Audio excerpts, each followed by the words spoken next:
Good morning and welcome to another episode of Miracles with Mary Ellen.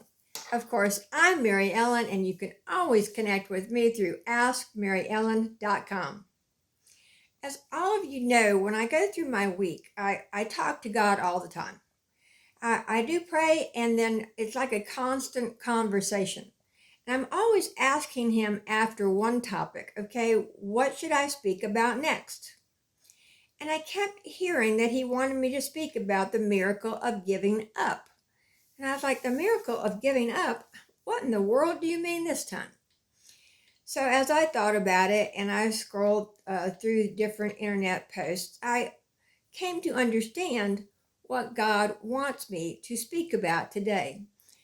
You know, giving up is something that Christians do during the Lent season. Now, Lent is the 40 days between Ash Wednesday and Easter Sunday.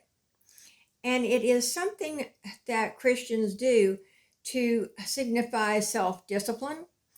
And it also is in alignment with what Christ did by going into the desert for 40 days and 40 nights and being tempted by Satan. He proved that he had the self-discipline to go forward as the Son of God and complete his mission of the crucifixion and the resurrection. So as Christians, we are asked to give something up.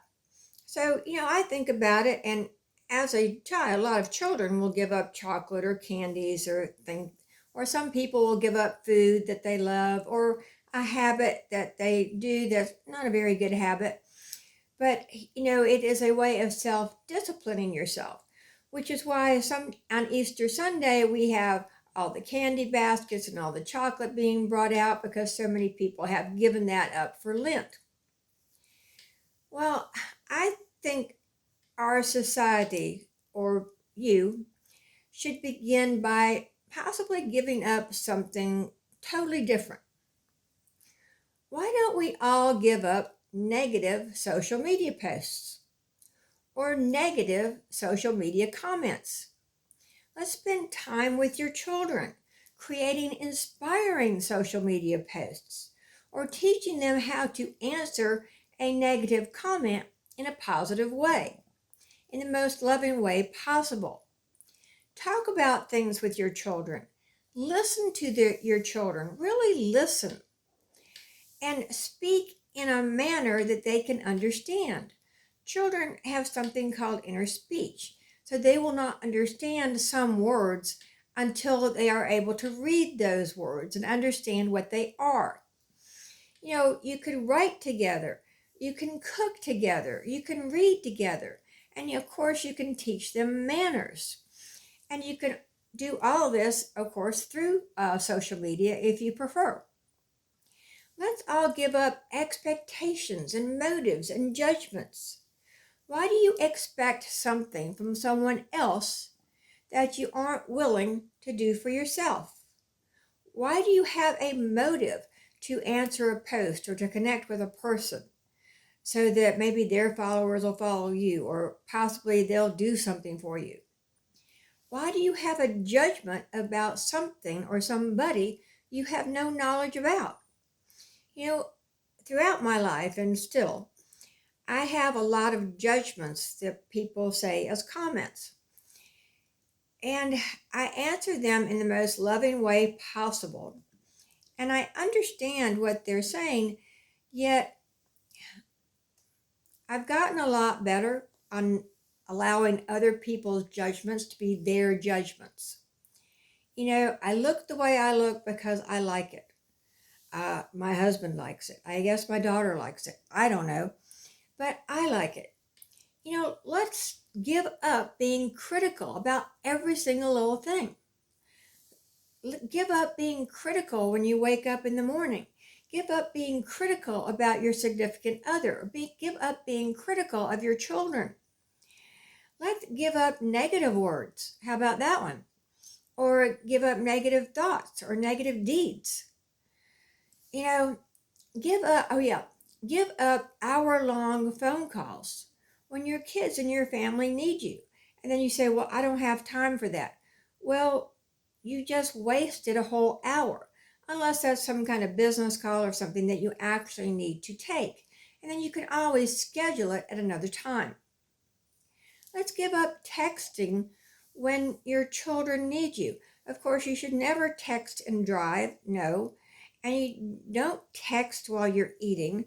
I saw a video one time of a family and they were texting each other at the dinner table instead of speaking to each other. God gave you a mouth to speak with, ears to hear with, eyes to see, and a nose to smell, hands to touch. Use all of these senses. You know, give up being mean or cruel to anyone or anything.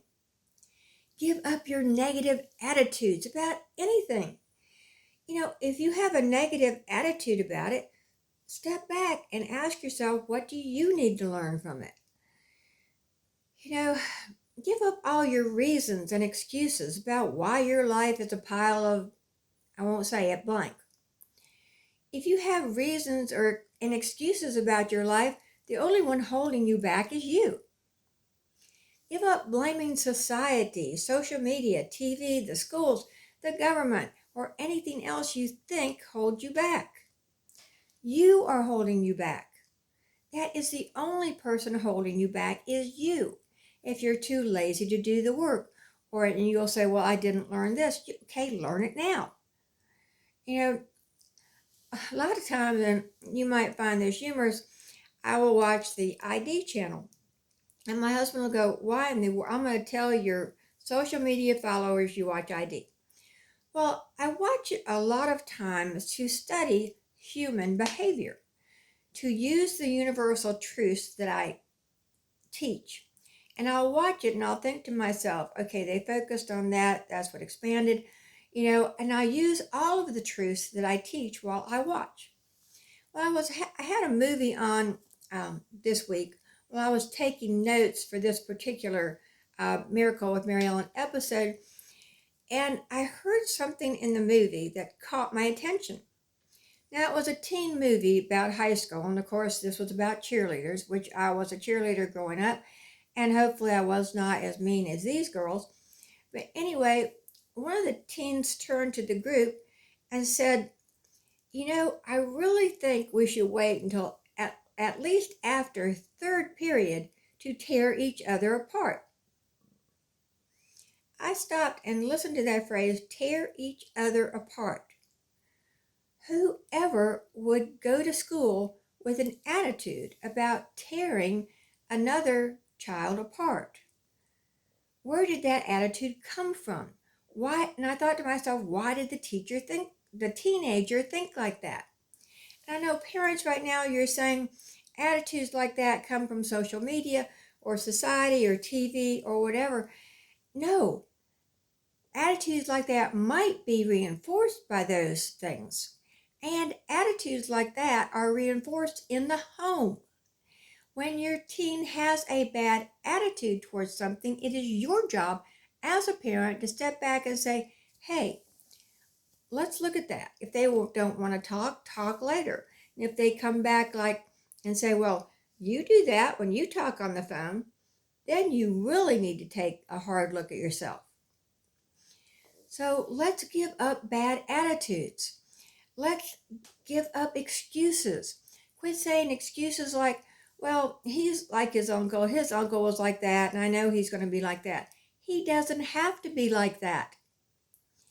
Wouldn't our world be a better place if all of us would give up forever negativity of any kind, expectations, motives, judgments, criticisms, assumptions, and begin to come from love and kindness and compassion as we open our hearts to a brand new way of thinking?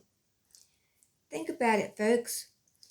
In my opinion, let's restore peace to our planet by always coming from positivity and love.